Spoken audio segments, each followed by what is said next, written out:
Urgent, le Burkina s'affranchit de l'héritage français, c'est la fin. Pour plus d'informations après le générique. Bienvenue sur la Lutte planétaire.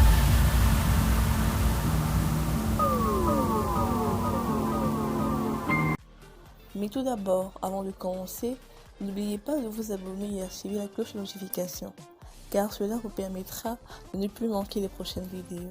Let's go!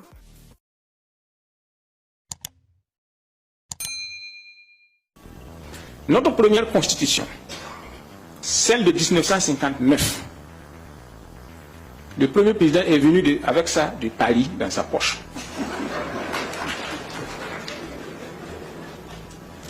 Oui.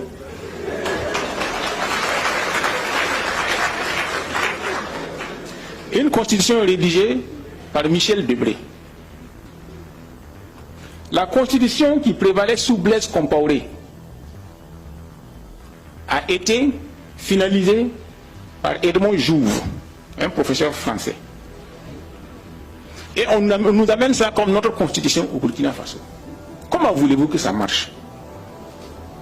Donc maintenant, nous sommes en train de réfléchir pour écrire une constitution totalement détachée du format français qui nous a été importé.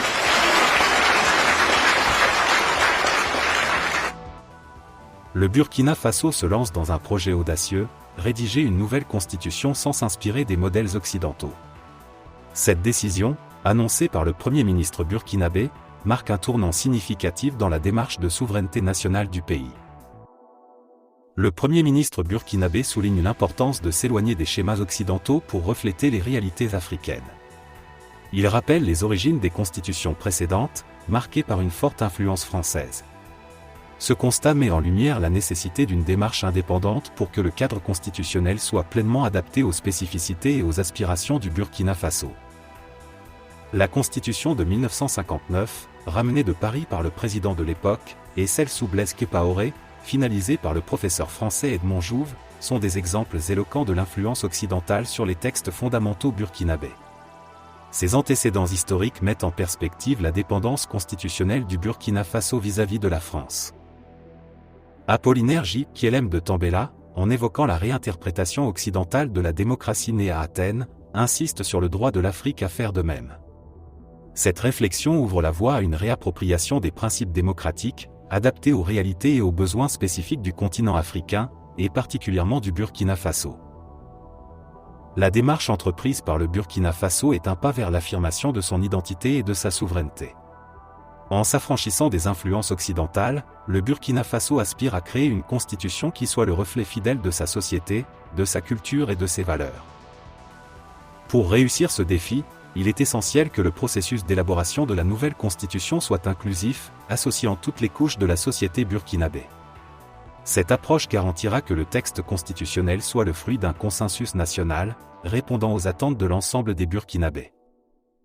Le Burkina a également exprimé ses doutes persistants sur cette volonté toujours réaffirmée de la disponibilité constante de la Commission de la CEDEAO à accompagner les autorités burkinabées dans leurs efforts pour ramener la paix et la sécurité. Le capitaine président Traoré a remercié le peuple burkinabé qui a compris le sens de la lutte et qui se bat, jour et nuit, à travers la veille citoyenne pour protéger la transition. Parce que, dit-on, l'ennemi n'a pas encore rangé sa hache de guerre, que ce soit de l'intérieur ou de l'extérieur, l'impérialisme est toujours en activité, a affirmé le chef de l'État. Le chef de l'État a également traduit ses remerciements au peuple burkinabé pour le combat mené contre le terrorisme et la diaspora pour leur soutien à la lutte.